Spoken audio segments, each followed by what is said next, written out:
우리가 살펴보게 됩니다. 왜냐하면 그들에게 믿음에 있어서 가장 중요한 부분을 차지한 것이 바로 성전이었다라는 사실을 우리가 이미 앞에서 계속해서 살펴보았습니다.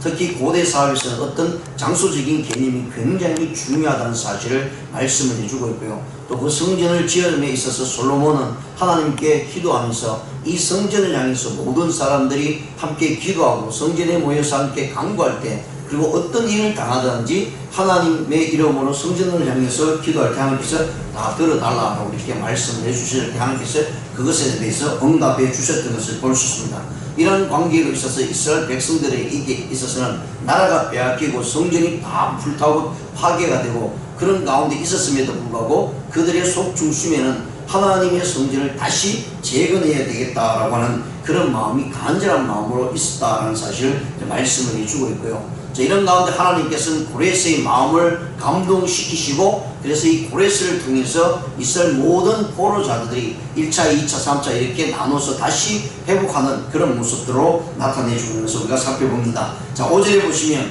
이에 유다와 베냐민 족장들과 제사장들과 레위 사람들과 그 마음이 하나님께 감동을 받고 올라가서 예루살렘에 여호와의 성전을 건축하고자 하는 자가 일어나더니, 오늘 이 본문 말씀에서 굉장히 중요한 부분이 신앙의 회복에 있어서요, 어떤 사람이 주도적으로 그 일들을 하는가에 달려 있습니다.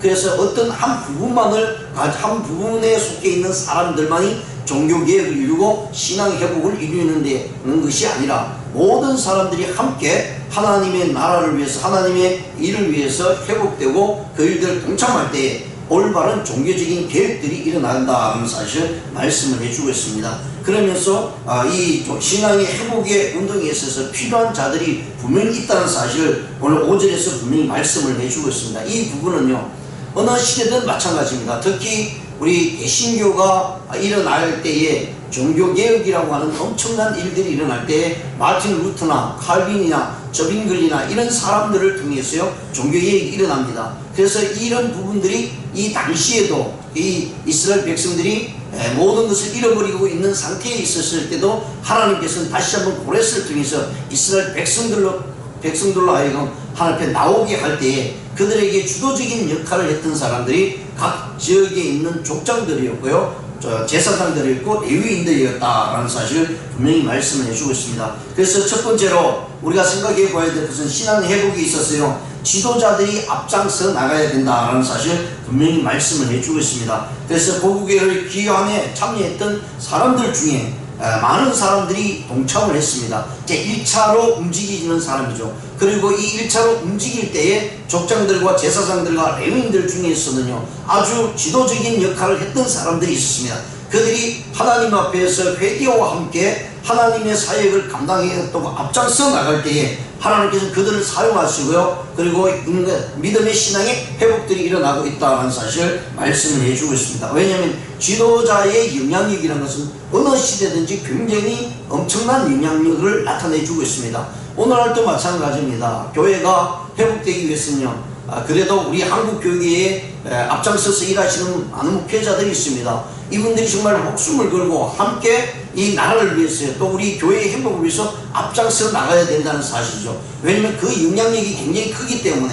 실질적으로 그렇잖아요. 이름이 나타난 사람, 또 훌륭한 사람들이 많이 있습니다. 또 겉으로 봤을 때도 교회가 숫자적으로 큰 교회들이 있고 또 작은 교회들이 있습니다. 근데 아무리 작은 교회들이 아무리 나타나서 목회자가 소리를 질러도요, 거기서 한정이 있습니다. 그런데 큰 교회를 담임하거나 하나님께서 주신 그 은혜를 가지고 있는 목회자들이 나타나서 이 일들을 앞장서 나갈 때 거기에는 많은 사람들이 동참하는 것을 볼 수 있습니다. 왜 그러냐면 교회 자체에서도 숫자가 많은 교회는요, 한 목회자가 담임 목사님이 움직이면 그 모든 성도들이 함께 움직이기 때문입니다. 근데 작은 교회는 아무리 움직여봤자 우리같이 이렇게 약한 교회들, 또 작은 교회 숫자적으로 제가 얘기합니다. 그러니까 그럴 때에는 움직이는 숫자가 그렇게 많지 않기 때문에 영향력을 많이 끼치지 못하죠. 이제 그런 부분들을 볼 때에는 어떤 시대이든 이런 지도자적인 역할을 하는 그런 분들이 나타나서 함께 회복의, 신앙의 회복을 나타낼 때에 거기에는 함께 동참할 수 있는 많은 분들이 있다는 사실을 말씀을 해주고 있습니다.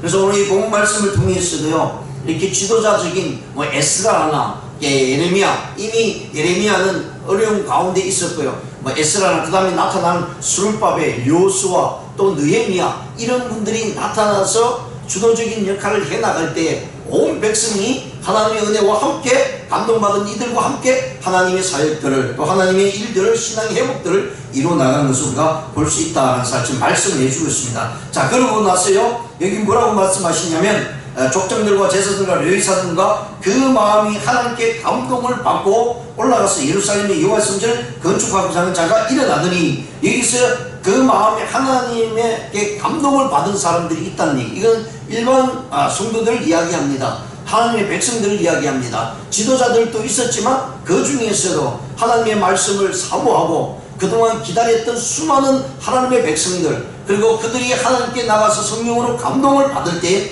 그들은 이 일에 동참을 했다라고 말씀합니다. 앞에서 첫 번째 부류였던 이 족장들과 제사장 레위인들 외에요. 그리고 그 숫자는 한정이 되어 있지만 그들과 함께 했던 백성들이 있었다는 얘기입니다. 그것이 바로 1차적인 이 귀환을 할 때에 나타났던 성도들의 모습입니다. 여기는 하나님의 성령의 감동을 받은 사람들이었다라는 사실을 말씀을 해주고 있습니다. 그렇습니다. 어느 시대든지요 하나님께서는요 지도자적인 역할하는 사람들을 이렇게 세우지만 그들과 함께 할 수 있는 성령의 감동을 받아 하나님으로부터 감동과 감화를 받은 이들이 나타날 때 거기는 올바른 개혁이 나타날 수가 있고요 신앙의 회복이 나타납니다. 아무리 지도자들이 앞장서서 회복을 위해서 부르짖는다 할지라도 함께 동참할 수 있는 하나님의 백성들이 없다면 그런 완전한 회복이 될 수 없다라는 사실입니다. 그래서 오늘날 그런 시기를 보면 지금 우리가 코로나를 거치고요 교회에 많은 어려움이 생겼습니다. 그럼 많은 교회들이 힘이 빠져 있는 상태에 있습니다. 이런 시대에 내 교회만 이렇게 이익을 위해서 유익을 위해서 나가는 것이 아니라 우리 한국 교회 전체가 정말 하나님 앞에서 회복이 되어야 될 것입니다. 그러기 위해서는요 우리 성도님들이 앞장서 나가야 됩니다.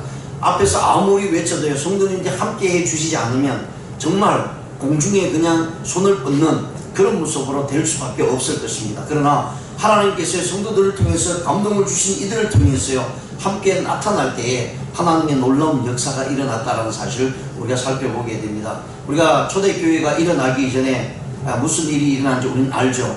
예수님의 성천을 보고 거기에 보았던 120명의 문도들이 마가다락방에 모여졌습니다. 그들은 성도들입니다. 120명의 성도들이 함께 모여서 기도할 때 하나님께서는 그들의 성도들의 그런 믿음 안에서 기도의 능력을 통해서 이 땅에 하나님의 전도와 선교와 그리고 개혁들이 일어났던 것을 우리가 살펴보면서요 오늘 한 사람 한 사람 하나님의 백성들이 얼마나 중요한가를 말씀을 해주고 있는 것을 우리가 살펴봅니다. 자 6절에 보시면요 그 사람인 사람들이 은그릇과 금과 물품들과 짐승과 보물과 돋고 그 외에도 예물을 기쁘게 드렸더라. 그래서 왕이 또 여호와의 성전 그릇들을 꺼내니 옛적에 느부갓네살이 예루살렘에서 올려다가 자기 신들의 산당에 두었던 것이라. 바사왕 고레스가 창고지기 미드르닷에게 명령하여 그 그릇들을 꺼내어 세워서 유다 총독 세스바살에게 넘겨주니 그 수는 금 접시가 30개, 은 접시가 1000개, 칼이 29개요. 금 대접이 30개요. 그보다 못한 은 대접이 410개요. 그 밖에 그릇이 1000개이니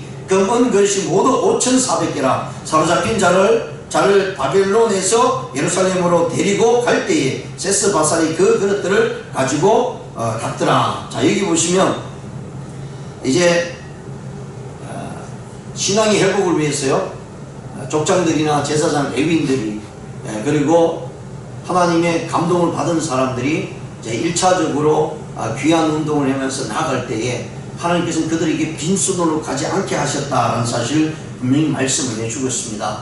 그 70년 동안 어떻게 보면 노예 생활 그리고 여러가지 어려운 상황 가운데 그들이 거기서 떠나갈 때에 하나님께서는 그들로 하여금 성전을 다시 재건할 수 있도록 또 성벽을 재건할 수 있도록 엄청난 물품들을 주게 하고요 그것을 가지고 가게 됩니다. 그리고 이 모든 일들을 바사왕 고레스가 허락을 해주고 있습니다. 특히 옛적의 느부갓네살 우리가 앞에서 남쪽 유다가 멸망한 시기에는 느부갓네살 왕 때였습니다. 그것이 바벨론 시대입니다. 바벨론 시대 때 느부갓네살 왕이 바로 이 남쪽 유다를 완전히 멸망시킬 때 성전에 있던 왕궁에 있던 모든 기구들을 그리고 특히 성전에 있던 기물들을 다 가지고 갔다라고 말씀을 합니다.